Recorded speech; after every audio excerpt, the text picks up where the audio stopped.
l'arbre, déjà, c'est une figure formelle là, qui m'a toujours passionnée parce que quand je les regarde l'hiver et l'automne, c'est une sculpture.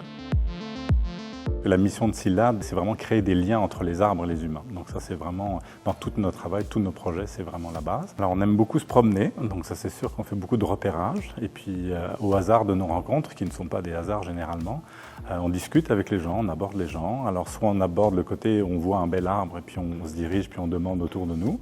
Soit on voit des belles personnes et on leur demande s'ils ont un lien avec un arbre. Donc c'est pas forcément à la recherche de l'arbre, c'est des fois les humains qui nous rencontrent. Et là on ouvre la discussion et parfois c'est « moi j'ai pas d'arbre, mais je connais quelqu'un qui… » Et puis en fait ça va très très vite. Là. Souvent beaucoup de gens ont des liens avec les arbres. Là.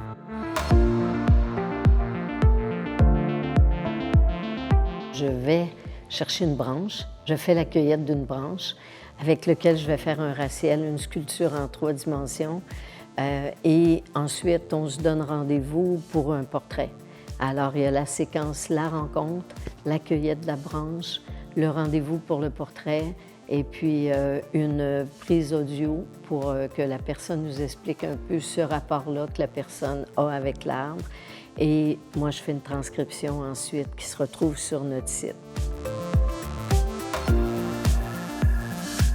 On n'a pas la prétention de dire que les gens se connectent avec notre intervention, mais on réalise que très souvent, les gens nous disent « j'ai plus la même vision de tel arbre, j'ai plus la même vision de cette forêt-là ». Donc, on se dit, si on est un élément par le biais de notre pratique artistique, d'une prise de conscience, c'est merveilleux.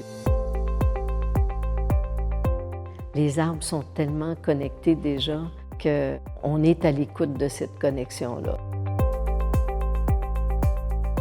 Il y a beaucoup d'abnégation, je dirais, personnelle, et c'est un grand défi de travailler à deux. Il y a beaucoup d'abnégation au profit du projet et de la démarche.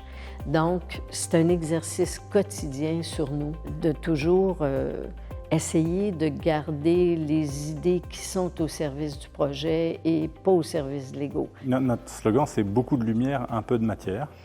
Et ça nous représente un peu. Moi, je suis toujours beaucoup trop… Expansif. Expansif. Et puis Sylvie, donc je suis plus l'action et Sylvie, c'est la réflexion. Donc à deux, on arrive à trouver le juste milieu qui fait vraiment en sorte que ça s'équilibre. Pas toujours, mais que ça s'équilibre de plus en plus.